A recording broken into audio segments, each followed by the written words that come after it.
All right, welcome everyone. We're Semblance of Sanity. I'm Caleb. I'm Jacob. And we're here for Symphogear, Season 2, Episode 3. The slime monster is defeated. And we have displayed the girls' new move. Harmonized superb songs. Yeah. That's pretty crazy. So they're able to get their full output of the Symphogear without mortal peril being Exactly. mixed. And they have thoroughly terrified their enemies who went running and were like, oh god, I hope we don't have to fight those monsters again. Cool. Yeah.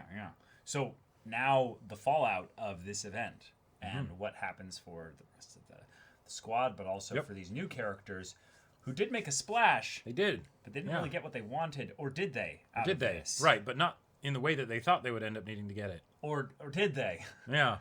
It's unclear. Yeah. But let's see more of them. Yeah, y'all, without further ado, let's get into this. All right, everyone, now be sure to go check out the reaction portion of the video in the description below, then come back here for the discussion.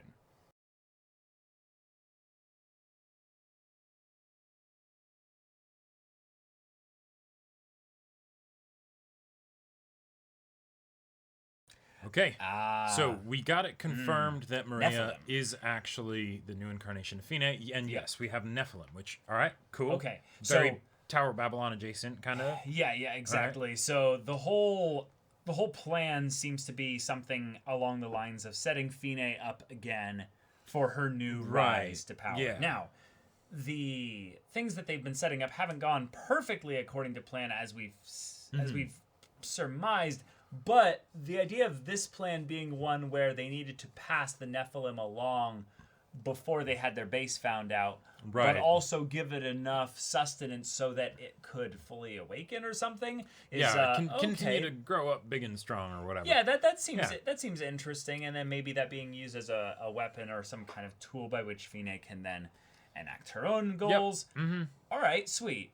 The focus, though, this episode on why these girls do what they do on both sides, I think was the main kind of crux of the episode outside of the, well, now we have a bit of a hard proper noun. Here's some plot mechanics and proper nouns and stuff. But specifically, here's where the plot's going to be going. Yep. But, all right. The girls that we had just been recently introduced to, hold on, let me grab the notes here. Yeah, their little scene in the shower, basically, having there be a bit of time where, okay, we now have to see what was the thing about what Hibiki said that rattled them so much. And it was the idea that, if you're going to be this person that's going to want to save everyone, if we just talk, we'll understand. It's like, if that's all it took, if that's all it takes, why didn't you fill in the blank here, whatever their backstory is, save us, save the people close to us, do what you could. Exactly. And this is a rude awakening of never meeting your heroes because they might not even realize their own fallibility. Right. And what that makes me think is that it's something where they're basically siding with Fine because they believe Fine can be this champion, right? For sure. And so it's not that they don't think that person can exist or that they don't want that person to exist. Right. They just want to be able to believe that it'll actually happen. Exactly. Which cool. That's a fun in for our main cast to be able to potentially knock them of them.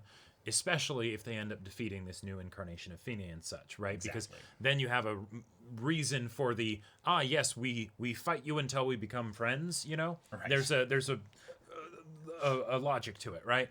And that's fun. I like that it's something that affected the two girls, or the black-haired girl that mentioned her name in this episode, but as much as it did for Hibiki, it seems. Right. Because I get that it's something that an encounter with them would shake up Hibiki a lot, right? Because she's been kind of, in the moment, since we've met her and she's gotten introduced to this whole Symphogear thing. But now you're actually running into people that are not, ancient beings bent on world domination, right? Even though there's some in the group encountering God. Right, exactly. You have a couple of girls that are they've got some past hurt, right? That you can't just hold hands with and make it all be fine. Right. Yeah. But I loved Yukine and Tsubasa's little stuff together, though, because while one is trying to be like, no, our plight is too serious, we can't waste our time focused on these things that don't matter, very much kind of being a continuation almost of the themes of the conversation that the girls had in the shower of, we're supposed to be heroes. We can't waste our time doing this. We have to protect everyone from this. And it's like, well, what's the point? Why are we fighting for it? If there is nothing immediate that we can solve right now, why would we worry about that? Exactly. If we can just live our lives here. Plus, damn it, we need these slice of life high school moments. Yeah, exactly. And they're great. And also, this is just another showcasing of the ways in which Tsubasa has grown from where she was before, because this is literally the kind of person that she was back in season 1 of, none of this really matters because I am just a sword and nothing else. Yeah, exactly. Right. So yeah, that was a fun new side to see of Tsubasa, and it's always fun to see Chris needing to adjust to this new life that she has, right? Because she's not just a weapon now, right? She gets to be in class and have people chasing her down to try and get her into this culture festival. Ugh. Yeah, and so while we don't really necessarily have any interest in these other characters that haven't even been given names yet, this is a way to showcase the ways in which Tsubasa can help Chris or Yukine, and then Yukine can see another way of looking at things here. Right. But overall, now the episode being set up as a way that we can have a full-on confrontation with Fine, where everyone's on the same level of knowing what's going on. Yep. With regards to that, this is Fine actually reborn, and the Nephilim. Yeah. That's going to be an interesting one because there's that part of me that's like, wait a minute, a Nephilim feels like a very impersonal kind of antagonist. Oh, exactly. And, it totally is. And granted, right now it's just a MacGuffin, right? But yeah, hopefully it doesn't just go into, all right, then we have this, like it feeds a ton, and then we just have this super giant Nephilim thing that they have to fight. Why not? I mean, they totally could, but but also like having the personal conflict. What has the noise been all this time, though? Well, no, right, but and that's why it's important to have someone like Fine, for instance, to be the visual champion and the person behind the swarm of faceless. So we're not losing any of that by having the Nephilim be a threat. It's a thing of where the Nephilim is another tie to Fine's past, of that the Nephilim are another thing from that ancient times. They're a world building point, not a personal conflict point. They're a key back to the mystery of what happened in ancient times that would beget the worlds to be this way with relics and all this mystical shit. Ancient forces exist and such, and will be called upon by the bad guys and potentially even the protagonists in order to fight this crazy set of conflicts. Right, but the bad guys will always be Yukine, Fine, and basically others that are taking what the good guys are using and twisting it in some way. Right. Yeah. Yep. And one of the things that I appreciate about the conflict in this episode is that we had something where the girls were made to be less effective than they would otherwise expect, right? Oh, Chris is having this problem with her missiles and things like that, right? And it felt similar in overall outcome to the whole thing of facing the slime in the previous episode. But what I like about this is that it's something that's actively being done against them by the bad guys, and we don't know how. And we don't know exactly what it is, because since Symphogear is very much like a hype over logic kind of show, right? It's the go with the flow and have it just be this fun romp and everything. Hand-holding. Yeah, hand-holding is an actual technical power that you can use to fight evil and all that stuff, right? The strain that the Symphogear puts on them when they do their superb songs. Yep, it's like, hell yeah, awesome, absolutely, cool, right? So in this situation, having it be something where we don't know why it goes this way, right? We don't know what it is, whether it's the red mist, whether it's the Nephilim feeding on their energy from a distance. We don't know why this is happening, but there's this assumption basically, or promise, because we have a scientist, doing all these things. It's going to be some janky kind of whatever. Not really important right now. Fine's here. We need to fight her. Oh, and shit, Chris is out for the count, right? And Tsubasa might be too.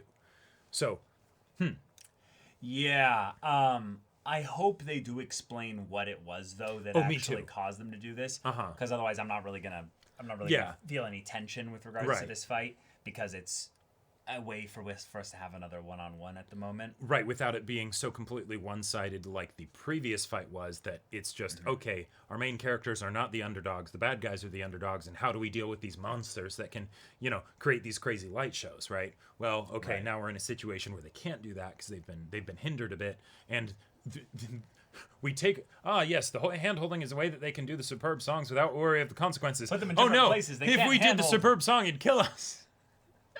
Gotta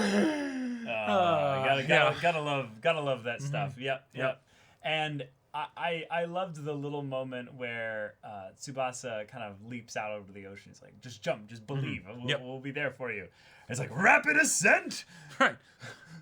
Just moving the HQ up, we're just gonna go above the water. We're just gonna go up. I expected it to surface like this or something. No, it shot up out of the water because they deployed something. one of their tanks or what have you, probably first, and that one basically starts it going up this way so that it can also crest to the top faster. Right. Because it's way faster to go up like this than to go up like less this. drag and everything. And right. So that was a really cool bit there. But favorite moment from this episode for me, hands down, was, I don't even remember his name because he is the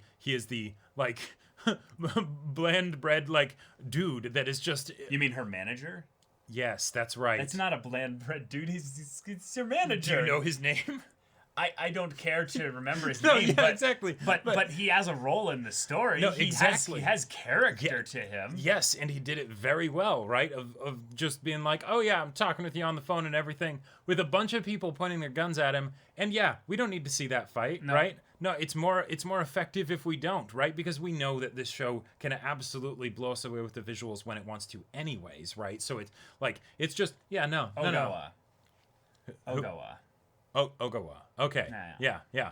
But that was wonderful. I loved that. And the fact that there's the guy still with the gun pointed at him when it's all over, and then he just sort of falls. That was awesome. He had already been rendered unconscious. Yeah. Right. Yeah, I really love that. I just love the way you called the way that she runs around the corner, Yukine does, and she's like, they're after me. Yeah. And you're like, yes, they want to put you in a club. And it's like, they want to get me into school activities. I'm like, oh my God. Yeah. Yes. Because it writes itself, right? Someone like Chris being in a regular school environment, right? There's just... It's a comedic gold mine, right? There's so much that you can get from that. So, and also having Tsubasa be the basically straight man to the comedy routine. The normal one. Right, the normal one, even though, like the girls mentioned later, she's very much not a normal high school girl, right? Exactly. But by comparison, no, she's super normal. Oh, way normal. Yeah, exactly. Yeah. But, all right, next episode, Fine. What is your play here? Yeah. So, y'all, thank you so much for watching this episode's reaction and discussion. If you want to see the next episode's reaction and discussion right now, though, go check out the link in the description below. For our Patreon, you can get an early access there. You can watch full-length timer reactions there, and all this comes with Discord access, so you can chat with us in the community there about this show, about anime in general, and also be sure to check out our Twitch channel. We stream every weekday. The info's in the description. Yeah, so if any of that interests you, we'll see you there. But until then, we're Semblance of Sanity. I'm Caleb. I'm Jacob. And we'll see you all next time.